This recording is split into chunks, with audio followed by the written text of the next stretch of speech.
शैलजा के लिए जो भाषा उन्होंने बोली कि शैलजा यहाँ क्या मांगती है, शैलजा का यहाँ क्या रखा है, यहाँ तो सब कुछ हुड्डा का है, तो फिर शैलजा हमारी दोनों पार्टियों का जो गठबंधन है वो 30 से 35 सीटें जीतेगा।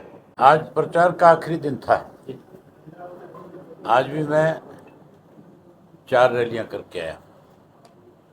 पहली तो करी मैंने सोना के अंदर, सोना के बाद डबवाड़ी, काणावाड़ी और उसकी अपने रानिया की, उन तीनों हल्कों की करके आया।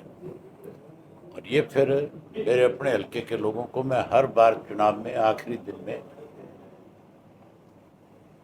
संबोधित भी करता हूँ, उनकी ड्यूटी लगाता हूँ, जिम्मेवारी लगाता हूँ कि हमने कैसे आखिरी समय में वोट पोल करवाना है, अपने बूथ को कैसे जीतना है, बूथ पे क्या जिम्मेवारी निभानी है।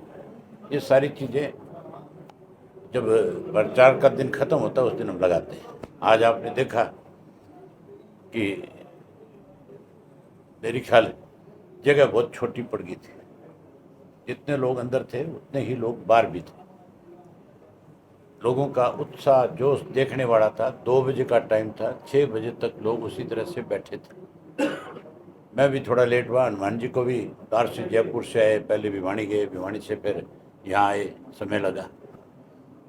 उसके बावजूद भी लोग तो जाने को भी तैयार नहीं थे। ये तो हमारी मजबूरी थी कि 6 बजे हमें चुनाव प्रचार जो है बंद करना था, इलेक्शन कमीशन की हिदायत के मुताबिक। अब हालात ऐसे हैं, मैंने अब तक 50 से ज़्यादा विधानसभा क्षेत्रों का दौरा किया है। बहुत कांटे की टक्कर है। हमारी दोनों पार्टियों का जो गठबंधन है वो 30 से 35 सीटें जीतेगा और सरकार हर हालत में हम बनाएंगे। कांग्रेस की तरफ से कुमारी शैलजा का यहाँ पर 2 बार प्रोग्राम था, वो कैंसिल हो गया, क्या मानते हो? कुमारी शैलजा यहाँ पे क्यों नहीं आई, इस बात का तो जवाब वो देगी। लेकिन मैं जो समझता हूँ, जो कांग्रेस का उम्मीदवार है यहाँ पे, उसकी जो भाषा शैली है, जो बोलने का तरीका है, उससे कोई भी आदमी मतलब सहमत नहीं हो सकता। उसके परिवार के बच्चे भी सहमत नहीं होंगे, क्योंकि बच्चे आजकल पढ़े लिखे हैं। वो इसके अपनी फैमिली के बच्चे भी जब उसकी बात सुनते होंगे तो वो भी जरूर ये कहते होंगे कि भी हमारा ताऊ है, हमारा चाचा है। शायद इस आदमी को मतलब एक उम्र में हर आदमी को समझ आ जाती है हर चीज़ की। वो तो अब बुढ़ापे की तरफ जा रहा है, तो भी उसकी भाषा में कोई परिवर्तन नहीं है।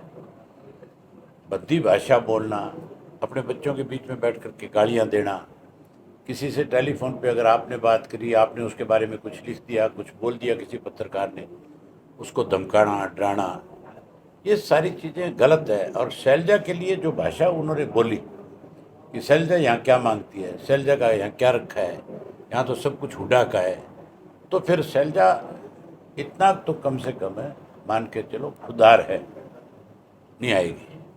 मुझे तो लगता है इसी वजह से नहीं आई। और क्या कारण है वो खुद बता सकती है, जब आप मिलो तो पूछ लेना।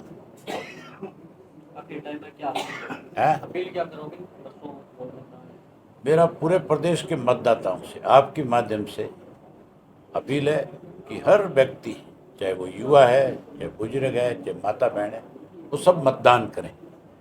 और मतदान करने से पहले 10 साल कांग्रेस का राज, 10 साल बीजेपी का राज और 5 साल चौधरी ओम प्रकाश चौटाला के राज की तुलना करें। अगर उनको लगे कि हमारे 5 वर्ष के राज में हरियाणा प्रदेश में विकास ज़्यादा हुआ है, हरियाणा प्रदेश की तरक्की हुई है, हरियाणा प्रदेश में सड़कों का जाल बिछा है, हरियाणा प्रदेश में पीने का स्वच्छ पानी मिला है, बिजली की आपूर्ति ज़्यादा हुई है, लोगों को सरकार आपके द्वार कार्यक्रम के तहत ज़्यादा ग्रांट मिली है, गांव का विकास हुआ है, तो फिर उनको एक एक वोट जो है ऐनक के सामने का बटन दबा करके, और जहाँ हमारा सहयोगी बीएसपी खड़ी है उसके हाथी के सामने का बटन दबा करके वोट कास्ट करके सरकार अपनी बनानी चाहिए। 20 साल का सनवास अब हरियाणा की जनता को खत्म कर लेना चाहिए। शांति व्यवस्था बनी रहे, एक दिन बीच में रह गए, उसके लिए क्या करें? है शांति व्यवस्था बनी रहे, वोटिंग के दिन कोई दिक्कत? हाँ, मैं चाहता हूँ कि बहुत शांतिपूर्वक तरीके से चुनाव संपन्न हो।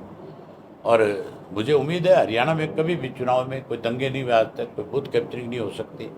आपसी भाईचारे के साथ लोग अपना मतदान करते हैं। अब की बार भी आपसी भाईचारे के साथ मतदान करेंगे।